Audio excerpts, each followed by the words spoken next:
আসসালামু আলাইকুম। সংবাদে আপনাদের সবাইকে স্বাগত জানাচ্ছি। আমি ফিরোজ তোহা। শুরুতেই সংবাদ শিরোনাম। বাংলাদেশের সর্বশেষ গুরুত্বপূর্ণ আপডেট সংবাদে আপনাকে স্বাগত। শুরুতেই সংবাদ শিরোনাম, পরে বিস্তারিত। শুরুতেই জানিয়ে দিব, ভারতে পালাতে গিয়ে বিএসএফের গুলিতে সাবেক ছাত্রলীগ নেতা পান্না নিহত। ভারতে প্রবেশের পর শুক্রবার মধ্যরাতে মেঘালয়ের শিলং পাহাড়ে ওঠার সময় তার মৃত্যু হয়। সামাজিক যোগাযোগ মাধ্যমে ছড়িয়ে পড়া একটি ছবিতে তার লাশে একপাশে রক্তের স্তূপ দেখা গিয়েছে। এছাড়াও তার পায়ে রক্তের দাগ দেখা গেছে, তবে শরীরে দৃশ্যমান অংশে বুক, মুখ এবং হাত পায়ে গুলি বা আঘাতের চিহ্ন লক্ষ্য করা যায়নি। এরপর জানিয়ে দিব, সাবেক মন্ত্রী এবং গাজী গ্রুপের চেয়ারম্যান গোলাম দস্তগীর গ্রেপ্তার। বস্ত্র এবং পাট মন্ত্রণালয়ের সাবেক মন্ত্রী এবং গাজী গ্রুপের চেয়ারম্যান গোলাম দস্তগীর গাজীকে গ্রেপ্তার করেছে পুলিশ। এদিকে বিচারপতি মানিকের দখলে ৯০০ কোটি টাকার জমি, অনিয়ম দুর্নীতি, বিতর্কিত কর্মকাণ্ডে জড়িয়ে সমালোচিত হয়েছেন বারবার। বিচারপতির আসনে বসে যাকে খুশি তাকে আদালতে ডেকে অপমান অপদস্থ করা, ফাঁসি দেয়া, বিজনেস ক্লাসে বসতে না পেরে বিমানের ভেতরে তুলকালাম, রাস্তায় সালাম না দেয় ট্রাফিক পুলিশকে মারধর, ২১ জন সিনিয়র ডিঙিয়ে পদোন্নতি, সরকারি বাড়িতে থেকে ভাড়া না দেয়া, লন্ডনে বাড়ি কিনে আয়ের উৎস দেখাতে না পারা ইত্যাদি নানা অনিয়ম বিচারপতি শামসুদ্দিন চৌধুরী মানিকের বিরুদ্ধে। এবার তার বিরুদ্ধে দেখা গেল ৯০০ কোটি টাকার জমি, যেটি শেখ হাসিনার সরকারের আমলে দুর্নীতি করে তিনি এই জমির মালিক হয়েছেন। এবারে জানাবো, সাবেক চিফ হুইপ ফিরোজ ৭ দিনের রিমান্ডে। জাতীয় সংসদের চিফ হুইপ আসম ফিরোজের ৭ দিনের রিমান্ড মঞ্জুর করেছে আদালত। এবারে জানাবো, আলহামদুলিল্লাহ, উন্নতির দিকে বন্যা। ৩ বিভাগে ভারী বৃষ্টির আভাস। স্মরণকালে সবচেয়ে ভয়াবহ বন্যার কবলে পড়েছে দেশের ১১ জেলা। উজান থেকে নেমে আসা ঢল এবং ভারী বৃষ্টিপাতে উত্তর পূর্বাঞ্চলে যে ভয়াবহ বন্যার পরিস্থিতি সৃষ্টি হয়েছে, পানি কমে তার উন্নতি হচ্ছে বলে জানিয়েছে বন্যা আবহাওয়া অধিদপ্তর। এদিকে দেশের চলমান বন্যায় এখন পর্যন্ত ১৮ জনের মৃত্যু হয়েছে বলে জানা গেছে। এবং সর্বশেষ জানিয়ে দিব, সাভারে বৃষ্টি, ঝুটের গোডাউনে আগুন, নিয়ন্ত্রণে ২ ইউনিট। সাভারের পাথালিয়া ইউনিয়নের এনায়েতপুরে বৃষ্টি, ঝুটের গোডাউনে আগুন দিয়েছে দুর্বৃত্তরা। শনিবার ২৪শে আগস্ট রাত ১০টার দিকে এই ঘটনা ঘটে। জানা গেছে, ব্যবসায়িক পূর্বশত্রুতার জেরে কে বা কারা রাতে গোডাউনগুলোতে আগুন দিয়েছে। খবর পেয়ে ফায়ার সার্ভিসের ২টি ইউনিট আগুন নিয়ন্ত্রণে কাজ করছেন। প্রিয় দর্শক, এতক্ষণ শুনছিলেন সংবাদ শিরোনাম, এবারে বিস্তারিত। তবে তার আগে বন্ধুরা, অনুরোধ থাকবে এই সংবাদটিতে একটি লাইক দিন। এই চ্যানেলে আপনি নতুন হয়ে থাকলে আমাদের সংবাদটি দেখতে দেখতে চ্যানেলটি সাবস্ক্রাইব করে রাখুন। কমেন্ট করে আপনার মূল্যবান মতামত জানিয়ে দিন বন্ধুরা আপনার এলাকার সর্বশেষ বন্যা পরিস্থিতি। এবারে বিস্তারিত। ভারতে পালাতে গিয়ে বিএসএফের গুলিতে সাবেক ছাত্রলীগ নেতা পান্না নিহত। পিরোজপুর জেলা আওয়ামী লীগের সদস্য ইসাক আলী পান্না খান নিহতের অভিযোগ উঠেছে।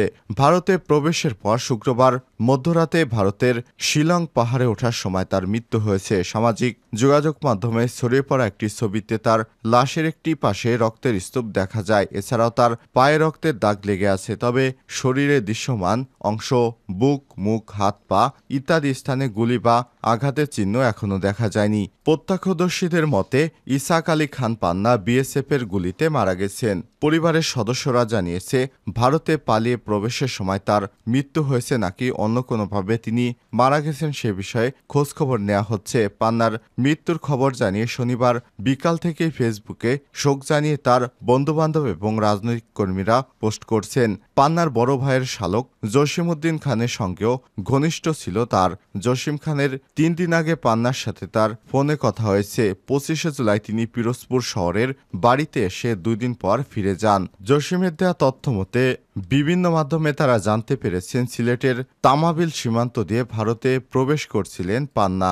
ওপারেই তার মৃত্যু হয়েছে। সেটা গুলিতে নাকি স্ট্রোকজনিত কারণে তা নিশ্চিত হতে পারেননি তারা।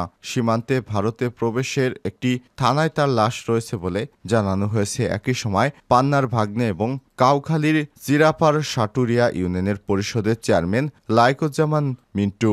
ভিন্ন একটি সূত্র বলছে, ভারতে পালানোর সময় পান্নার সাথে সদ্য ক্ষমতাচ্যুত আওয়ামী লীগের ত্রাণ এবং সমাজ কল্যাণ সম্পাদক আমিনুল ইসলাম আমিনও ছিলেন। তবে বিষয়টি নিশ্চিত হতে আমিনের মোবাইল এবং হোয়াটসঅ্যাপ নম্বরে কল দিলেও বন্ধ পাওয়া গেছে। আরেকটি সূত্র জানিয়েছে, পান্নার সাথে ঝালকাঠি ছাত্রলীগের একজন নেতাও ছিলেন। এদিকে পুলিশের তরফ থেকে বিষয়ে সুনির্দিষ্ট কোনো তথ্য পাওয়া যায়নি। পান্নার লাশ দেশে ফিরে আনার বিষয়েও কারো বক্তব্য পাওয়া যায়নি। তবে পুলিশের সাবেক মহাপরিদর্শক আইজিপি মোহাম্মদ নুরুল হুদা জানিয়েছেন, কেউ অবৈধ বা বৈধ যেভাবেই হোক ভারতে যাক, লাশ ফিরে আনার ক্ষেত্রে কোনো সমস্যা নেই। শুধু বিষয়টি যে কোনো পক্ষ থেকে সেখানকার বাংলাদেশের দূতাবাসকে জানাতে হবে। এরপর সংশ্লিষ্ট কর্মকর্তারা নিশ্চিত হবেন মৃত ব্যক্তি বাংলাদেশের নাগরিক কিনা। পরে দূতাবাসের তহবিল থেকে বা স্ব খরচে লাশ পাঠানোর ব্যবস্থা করে দূতাবাস।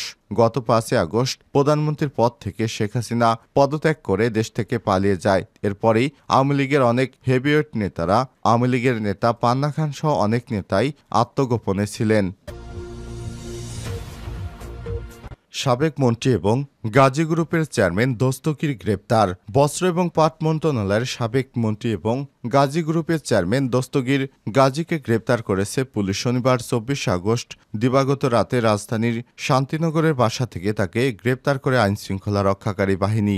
ডিএমপি সূত্র থেকে সব তথ্য জানা গেছে, গত 5 আগস্ট শেখ হাসিনা সরকারের পদত্যাগ করে দেশ ছাড়ার পর রূপগঞ্জে ছাত্র জনতা আনন্দ মিছিল করে। সেই মিছিলে হামলা, গুলিতে 10ম শ্রেণীর ছাত্র রোমান মিয়া নিহত হয়। এই ঘটনায় গত 21 আগস্ট সাবেক প্রধানমন্ত্রী শেখ হাসিনা সহ সাবেক মুখ্যমন্ত্রী এবং ওবায়দুল কাদের, সাবেক এমপি গোলাম দস্তগীর গাজী এবং তার ছেলে গোলাম মর্তুজা পাপ্পা সহ 45 জনের নাম উল্লেখ সহ অজ্ঞাতনামা আরও প্রায় 60 জনকে আসামি করা হয়েছে। একটি হত্যা মামলা দায়ের হয় রূপগঞ্জ থানায়। মামলাটি করেন নিহতের খালা রিনা বেগম। বিচারপতি মানিকের দখলে 900 কোটি টাকার জমি। বিতর্কিত কর্মকাণ্ডে জড়িত সমালোচিত হয়েছেন বারবার। বিচারপতির আসনে বসে যাকে খুশি তাকে আদালতে ডেকে অপমান অপদস্থ করেছেন। বিজনেস ক্লাসে বসতে না পেরে বিমানের ভেতরে তুলকালাম অবস্থা করেছেন এই শেখ হাসিনার বিচারপতি মানিক। রাস্তায় সালাম না দেয় ট্রাফিক পুলিশকে আদালতে তলব করেছেন। 21 জন সিনিয়রকে ডিঙ্গে পদোন্নতি পেয়েছেন তিনি। সরকারি বাড়িতে থেকে ভাড়া না দেয়া, লন্ডনে বাড়ি কিনে আয়ের উৎস দেখাতে না পারা এবং সর্বশেষ টক শোতে গিয়ে উপস্থাপিকার সঙ্গে অশোভন আচরণসহ নানা বিতর্কের জন্ম দিয়েছেন এইচএম শামসুদ্দিন চৌধুরী মানিক। এখানেই শেষ নয়, দখলবাজিতে পিছিয়ে ছিলেন না এই সাবেক বিচারপতি। রাজধানীর বাড়িধারা দুস্থ সাংবাদিকের নামে ওয়াকফ করা 900 কোটি টাকার 5 একর জমি দখল করেছেন তিনি। এরপর ডেভেলপার কোম্পানিকে দিয়ে গড়েছেন 60টি 8তলা ভবন।